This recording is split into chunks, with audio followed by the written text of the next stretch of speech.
Hi everybody, thanks for tuning into my video.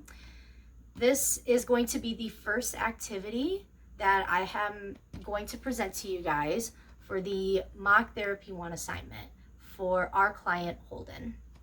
So today we are going to target the sound R, and the reason why we are going to target the sound R is because in the assessment that we reviewed, it appears that Holden does have in his speech repertoire, he has his stops, his nasals, and his plosives, but he is dependent on them a little too much, and this has changed his speech to make it a little bit more unintelligible, so his peers and his parents have a hard time understanding him.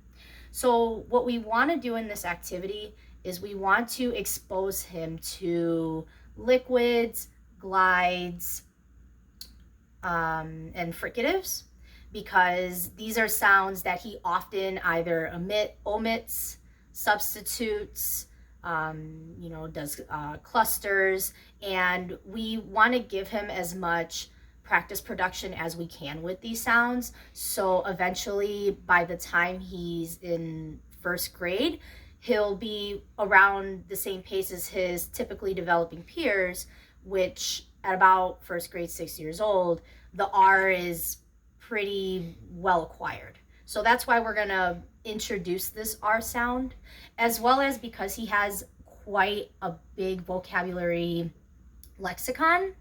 So again, we want to make his speech a little bit more intelligible because this kid has a lot to say. So we want to just help him as much as we can.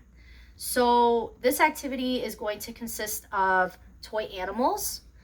They all have an R sound in their name. So we have turtle, we have rabbit, we have tiger, giraffe, zebra, lizard, bird, and horse. Okay, any of these toys, they can be found at your house. If you don't have these animals, that's fine. There's also bear, deer. There's just a lot of different animals that have the R sound, so we want to focus on those sounds. It can be in the beginning, it could be in the middle, or at the end. Doesn't matter. We're also going to have a bin, and we're also going to have some filler. So in my activity, this is actually a dish pan, again, that I got at the dollar store, and these are just cotton balls. You could use a container, plastic container. You could also use a cardboard box, anything that's just open on top and it's just enclosed. And filler like cotton balls, or if you're going to use sand, rice, beans, dirt, anything that will cover the special foods and non-foods that we're going to put in this bin. So I'm going to show you guys what that may look like. And as we are putting these foods in the bin, we're also going to show Holden the food, so then he kind of has an idea of what he's looking for.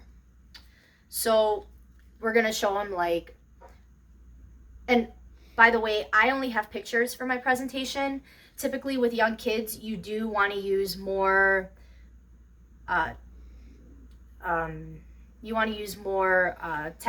tactile objects, just because it gets them a lot more engaged with the activity rather than just showing them pictures all day.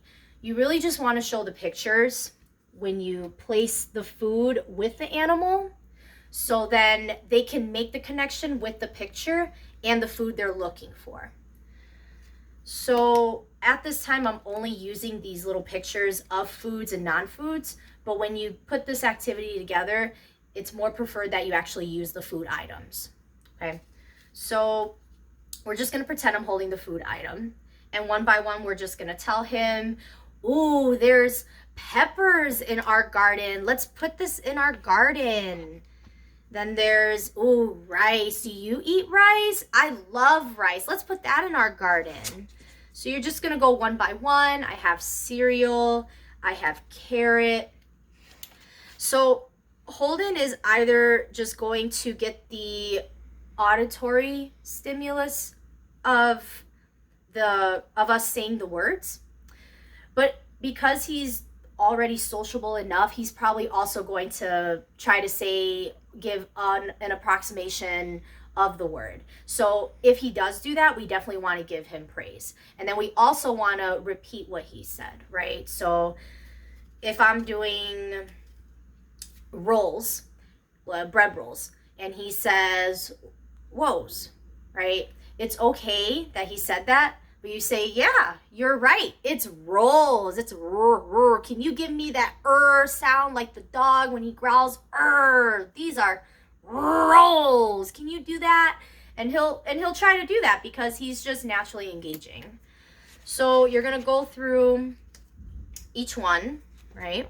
Again, he can say it or he doesn't have to say it, but it's just really important he hears that R sound and he hears a really good R sound. So you can definitely have fun with it. You can growl as much as you want.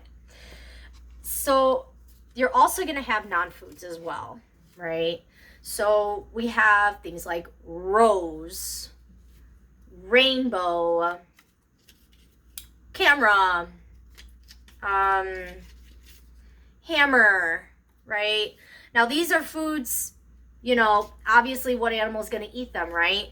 But it's a special garden. So we're going to have tons of R words in our special R garden, right? Just words that he knows, of course. So again, you're going to go one by one, just like the foods and the non-foods. And then we're going to put it together. So we're going to say, hey, Holden, it's time to feed our animals. We're going to use our special garden to feed our animals. Let's see. The turtle likes, do you know what this is? He likes Reese's. He loves Reese's. And the rabbit, he loves oranges. Oh, yummy. He loves orange. Those are nice and sweet. Oh, do you know this one? It's corn. Oh, I heard mom told me that you love to eat corn. Well, guess what? So does the tiger. Right? So when we instruct him, okay, let's find the Reese's or the orange or the corn, right? Anyone he finds, we're going to say the word, okay? This could either be done with his hands. He could, use one hand and dig. I actually have a shovel, or it could be a spoon. Just again, something it could be used to practice fine motor skills. It just gets him more involved with the activity because this kid's very hands-on. So we want to give him as much body movement as we can. So he's gonna dig and he's gonna find his, we're gonna dig. It's taking me a little long, but here I have cereal. I love cereal. And then you could talk about what's your favorite cereal, and etc. So if the picture matches the animals, we could say, hey, who likes cereal? And then he could make the match, because again, this is the physical object, right?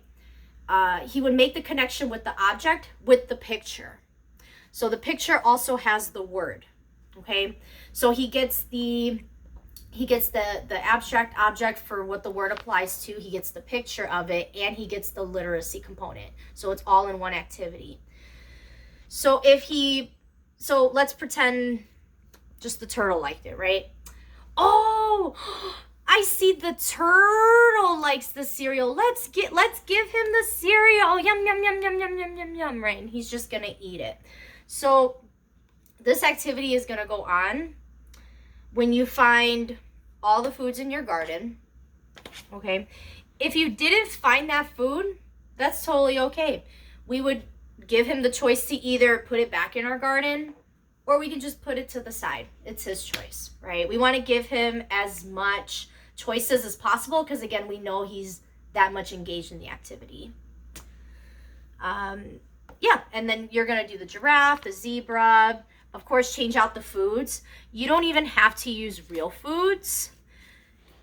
Maybe one of them really likes to eat rope for some reason. Maybe they just really are like teething or something like a baby. Maybe it's a baby horse and he's teething and he needs to chew on some really good rope. Maybe, I mean, we even have like a rainbow. I don't know who would eat a rainbow, but maybe Holden knows that zebras love rainbows. Maybe we'll find a rainbow in here. So it's just saying a lot of the R words, and it will get a little bit repetitive, but that's really what we want, is we want him to hear it in the words, and we want to eventually have him kind of pick it up on his own over time. We're not looking for accuracy, but we're looking to see that he'll at least have a little more practice with words that are a little bit outside of his normal speech sound repertoire.